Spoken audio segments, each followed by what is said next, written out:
It's always the whir of engines that kicks my paranoia into gear. The turbine's hum lulls most into a false sense of security, a domesticated dragon of steel and fuel under the command of capable pilots. But to me, it sounds like a grotesque lullaby, sung by the mechanical Grim Reaper. My name's Lila, a 30-something solo traveler. Traveling is my job, my passion, and my curse. Today, I was on flight 113 from New York to London, a routine trip I had made countless times. I am a woman, yes, but fear is a stranger to me, and yet, today, I felt a frisson of unease crawl up my spine as I stepped onto the plane, a premonition of catastrophe. The journey began without issue. We reached cruising altitude, the seatbelt sign blinked off, and the cacophony of relaxed chatter echoed within the aluminum tube soaring above the Atlantic. Yet my heart drummed its own uneasy rhythm, matching the thrum of the engines outside. An hour into the flight, a series of loud thumps and vibrations jolted the plane. The cabin lights flickered, casting eerie shadows that danced in the corners of my eyes. The friendly hum of the engines transformed into a wail of distress.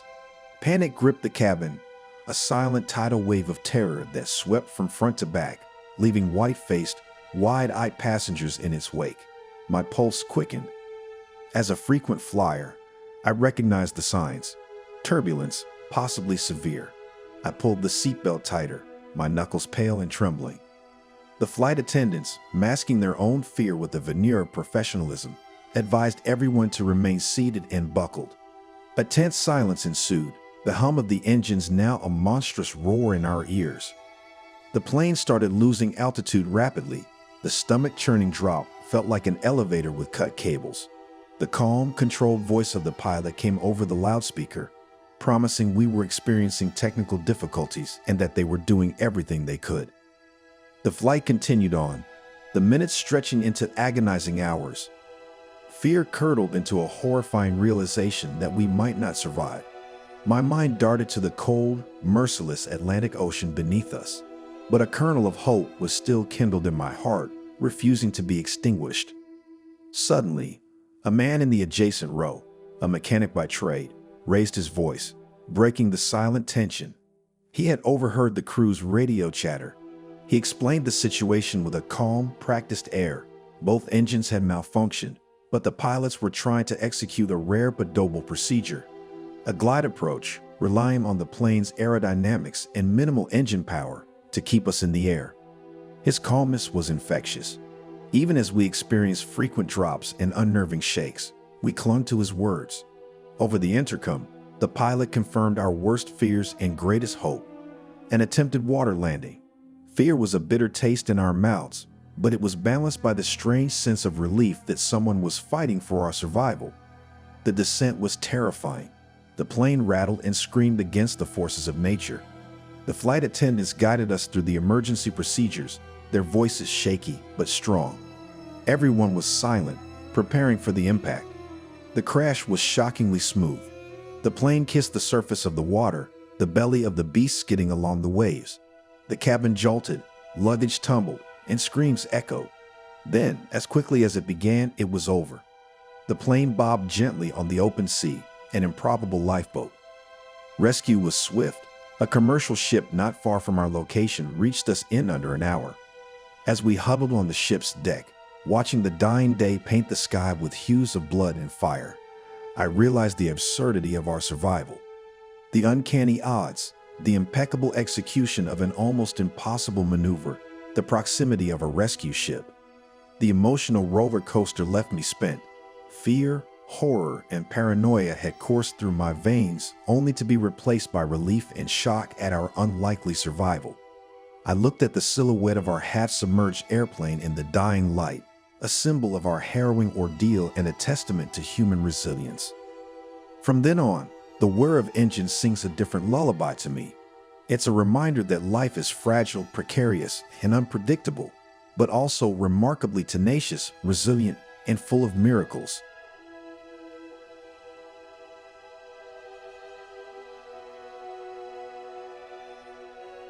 The pallid glow of the moon shone wanly through the skeletal branches above me, illuminating the lonely stretch of highway on which I found myself stranded. The dampness of the late-night air clung to my skin, an echo of the concert I was returning from. A last hurrah, a semblance of normalcy before the world became quiet again. My car, a symbol of my erstwhile freedom, was now a dead piece of metal on the road, devoid of life. The check engine light had flashed on just moments before the engine choked, sputtered, and surrendered to a deathly silence. I was miles from home and surrounded by darkness, save for the wan moon above. In the middle of nowhere, the echo of my high heels on the asphalt was the only sound for miles, punctuating the otherwise pregnant silence. I nervously checked my phone. 1 bar, just 1 bar of signal left. I could call a tow truck, I thought, trying to suppress the rising wave of panic that threatened to consume me. I dialed the number, waited, and heard the disconnected tone. Just as I was about to surrender to despair, the sound of a distant engine hummed into my awareness. Hope surged in my chest as I saw the headlights growing brighter in the distance. A small prayer escaped my lips as I waved my hands, hoping to grab the driver's attention. The vehicle slowed, pulling over to the side of the road. It was an old model pickup truck, its faded red paint chipped and rusted in places. Out of it climbed a man, his lanky silhouette etched against the headlights. A chill ran down my spine, not of relief, but of an indefinable fear. The man was oddly dressed for a late-night drive, a faded red flannel shirt, greasy overalls, and boots covered in a mix of mud and what I hoped was red paint. His gaunt face was lined with age, and his eyes, a predatory gleam shone within them. "I reckon you need some help, miss," he said, a toothy grin unfurling on his leathery face. "Yes, thank you," I managed, forcing a grateful smile. He examined my car, whistling lowly under his breath. "I can tie your car to my place. Got all the tools to fix her up," he said, the words hanging heavy in the air. His offer was my only escape, and I felt the grip of terror tightening around me. But trapped between the devil and the deep blue sea, I had little choice. The journey was painfully long. His house was nestled deep in the woods, away from prying eyes. The building loomed in the darkness, its darkened windows like hollowed eyes. He led me inside, and the place was a horror show in itself. The scent of rot hit me first, followed by the sight of taxidermy animals with their glassy eyes scattered around the dimly lit room. The sight of them, still and silent, their lives halted mid-scream, sent a wave of disgust through me. "Sit down. I'll go check on your car," he said, leaving me in that grotesque mausoleum. The fear in me was now palpable, twisting my stomach in knots. My mind was a whirlwind of horrifying possibilities, but I reminded myself I had to survive, and survival meant escape. I made a run for the door, pulling at it with all my might. It was locked. Footsteps behind me made me turn. He was standing there, a wicked grin on his face. His eyes glinted with a perverse delight. Running so soon. In a surge of adrenaline, I flung the nearest thing I could find at him. It was a heavy ashtray, and it hit him square in the face. He staggered, blood running down his face, as I sprinted past him, heading for the garage. I got into the pickup truck, praying the keys were in it. Luck was on my side. The engine roared to life just as I saw him stumbling out of the house, clutching his bleeding face. I floored the gas and drove off, leaving the house of horrors behind. I arrived at the nearest town by dawn. The people there were kind, their faces reflecting the horror of my story. I was safe. I cooperated fully with the authorities, leading them back to the house that was etched permanently into my memory. The tension was palpable when the police, their faces grim and set, surrounded the building. I could only watch, my heart pounding in my chest, as they stormed inside. Moments later, they emerged, dragging him out in handcuffs. The sight of him was as terrifying as ever, even shackled and outnumbered. His eyes met mine, and that wicked grin once again crossed his face. But this time, I didn't cower. I held his gaze, refusing to be the victim any longer. In the end, they found the tools of his horrifying trade, along with my car still parked in the garage. Evidence of his vile deeds was discovered, enough to put him away for life. The chilling news of his arrest made headlines. The man who preyed on stranded motorists was now confined to a cell. His reign of terror finally ended.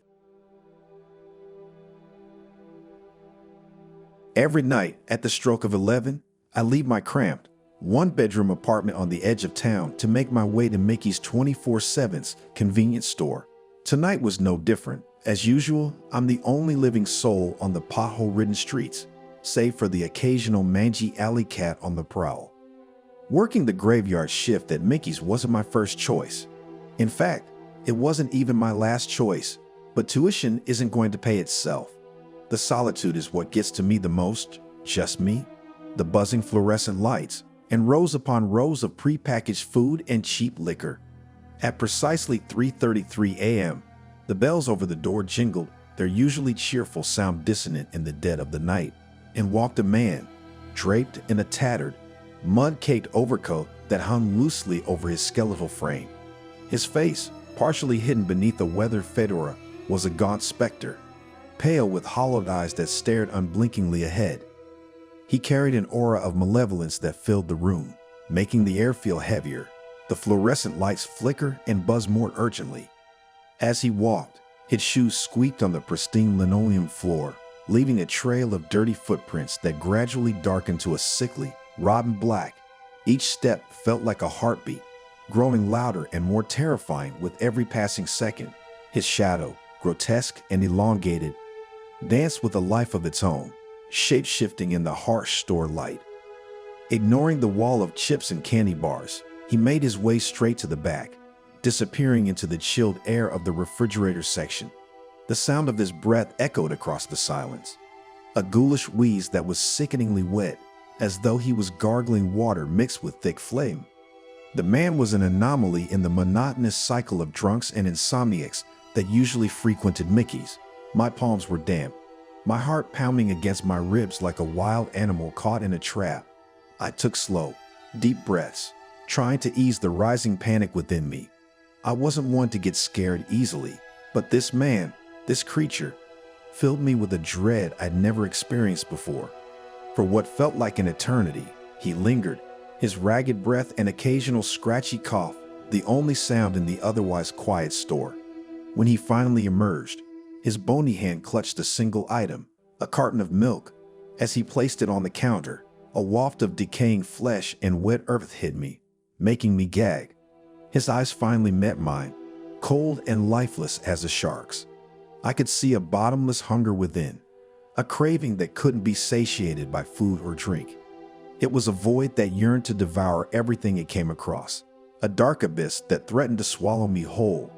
Every instinct screamed at me to run, to leave the money in the till and get out, but I was trapped, stuck in this late-night nightmare, with a tuition bill hanging over me like a guillotine. I tried to steady my voice as I announced the total. As he reached into his pocket, my heart pounded even harder.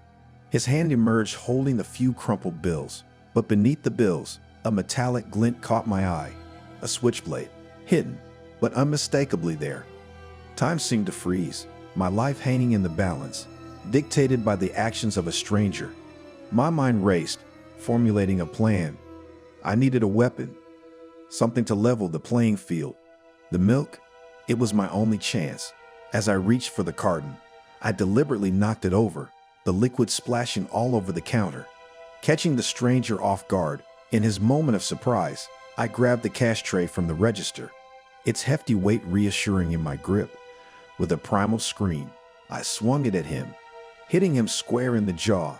He stumbled backward, crashing into the shelves, causing a shower of canned goods to rain down around him. With a surge of adrenaline, I dashed for the phone behind the counter, dialing 911 with trembling fingers. Within minutes, the piercing sound of sirens cut through the silent night, ending the deafening silence that had taken over the store. As the police stormed the store, they found the man, unconscious, amidst the mess of spilled milk and scattered goods. The switchblade lay on the floor beside him, the true intent of his visit chillingly clear. This was no ordinary customer, the police explained. He was a known felon, having already claimed the lives of several late-night workers in surrounding towns.